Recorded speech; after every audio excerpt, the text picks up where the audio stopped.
Hello बच्चों, चलिए प्रश्न को पढ़ते हैं। एक तनी हुई डोरी के द्वितीय तथा तृतीय सनांदियों की आवृत्तियां मूल स्वर की आवृत्ति के पदों में लिखिए।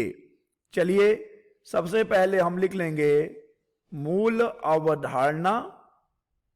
मूल अवधारणा जिस पर कि यह प्रश्न आधारित है, यह प्रश्न आधारित है तनी हुई डोरी के कंपन की प्रसामान्य विधाओं पर। चलिए मान लेते हैं कि एक डोरी है जो कि दोनों सिरों पर बंधी हुई है।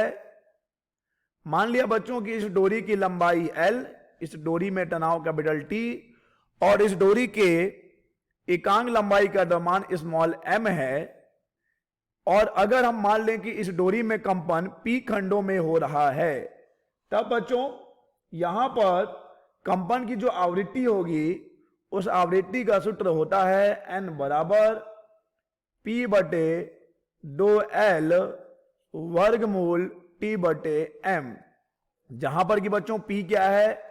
P है खंडों की संख्या, खंडों की संख्या।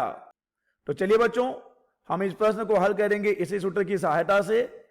प्रश्न में दिया गया है कि हमें डोरी के द्वितीय तथा तृतीय सनांदियों की आवृत्तियां मूल स्वर की आवृत्ति के पदों में लिखना है। बच्चों हमने देखा कि डोरी में जब कंपन होगा तो वहां पर कंपन की आवृत्ति दी जाती है n बराबर P बटे 2L वर्गमूल T बटे m से। तो अगर बच्चों कंपन एक खंड में हो रहा हो, अगर डोरी में कंपन एक खंड में हो रहा हो अर्थात कंपन कुछ इस प्रकार से हो रहा हो, तो यहां पर आवृत्ति कितनी हो जाएगी बच्चों? यहां पर जब P बराबर 1 है तो यहां पर N1 हम कहेंगे 1 बटे 2L वर्गमूल T बटे m। बच्चों इसे ही कहा जाता है मूल स्वरक। इसे ही कहा जाता है बच्चों मूल स्वरक। मूल स्वरक या इसे ही हम कहते हैं प्रथम सनांदी। मूल स्वरक या इसे ही कहते हैं बच्चों हम प्रथम सनांदी। अब बच्चों मान लीजिए कि कंपन कुछ इस प्रकार से हो कि अब कितने खंड हो? अब यहां पर 2 खंड हो, यानी कंपन कुछ इस प्रकार से हो रहा हो। तो बच्चों यहां पर कितने खंड हैं? यहां पर P बराबर 2 है, तो यहां पर N2 बराबर हो जाएगा 2 बटे 2L, 2 बटे 2L वर्गमूल T बटे m। तो यहां से 2 और 2 कट जाएगा।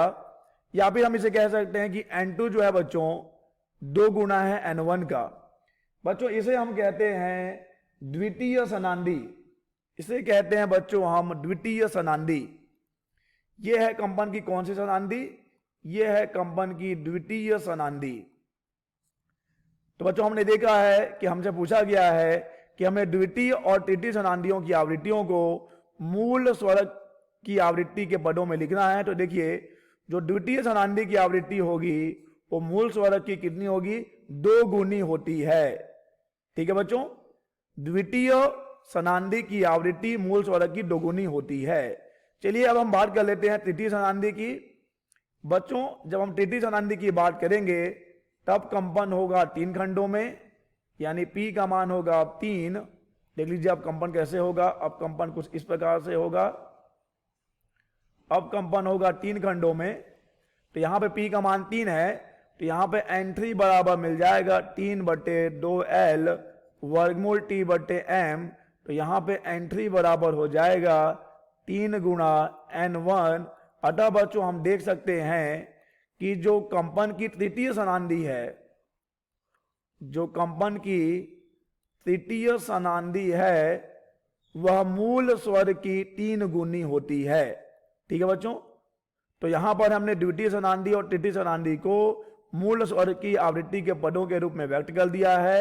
हम देख सकते हैं कि द्वितीय सनांदी मूल सनांदी की 2 गुनी है और तृतीय सनांदी मूल स्वर की 3 गुनी होती है। आशा करते हैं बच्चों आपको यह प्रश्न समझ आया होगा। धन्यवाद।